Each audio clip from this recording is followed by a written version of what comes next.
Parte 2. Do mundo espírita ao mundo dos espíritos. Capítulo 1. Dos espíritos. Origem e natureza dos espíritos. Pergunta número 76. Que definição se pode dar dos espíritos? Pode dizer-se que os espíritos são os seres inteligentes da criação. Povoam o universo, fora do mundo material. A palavra espírito é empregada aqui para designar as individualidades dos seres extracorpóreos, e não mais o elemento inteligente do universo. Pergunta número 77. Os espíritos são seres distintos da divindade, ou serão simples emanações ou porções desta, e por isto denominados filhos de Deus? Meu Deus, são obra de Deus, exatamente como uma máquina o é do homem que a fabrica. Esta máquina é obra do homem, não é o próprio homem. Sabes que quando faz alguma coisa bela, útil, o homem lhe chama sua filha, criação sua. Pois bem, o mesmo se dá com relação a Deus. Somos seus filhos, pois que somos obra sua. Pergunta número 78. Os espíritos tiveram princípio, ou existem como Deus, de toda a eternidade?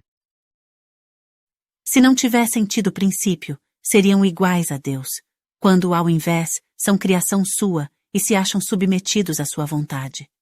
Deus existe de toda a eternidade, é incontestável.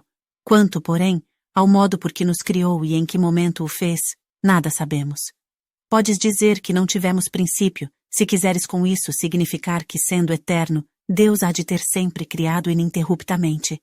Mas quando e como cada um de nós foi feito, repito-te, nenhum o sabe, aí é que está o mistério. Pergunta número 79.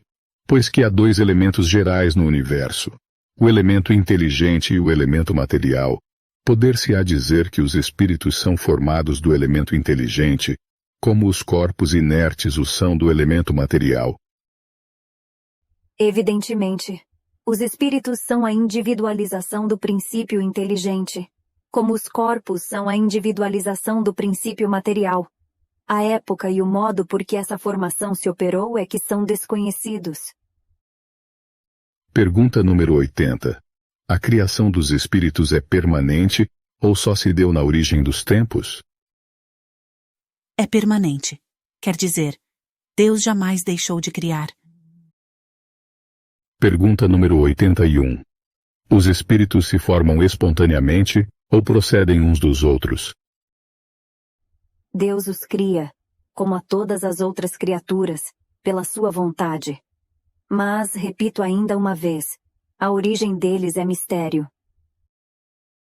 Pergunta número 82. Será certo dizer-se que os espíritos são imateriais? Como se pode definir uma coisa quando faltam termos de comparação e com uma linguagem deficiente? Pode um cego de nascença definir a luz? Imaterial não é bem o termo. Incorpóreo seria mais exato, pois deves compreender que, sendo uma criação, o espírito há de ser alguma coisa. É a matéria quintessenciada, mas sem analogia para vós outros, e tão etérea que escapa inteiramente ao alcance dos vossos sentidos. Dizemos que os espíritos são imateriais, porque, pela sua essência, diferem de tudo o que conhecemos sob o nome de matéria. Um povo de cegos careceria de termos para exprimir a luz e seus efeitos. O cego de nascença se julga capaz de todas as percepções pelo ouvido, pelo olfato, pelo paladar e pelo tato.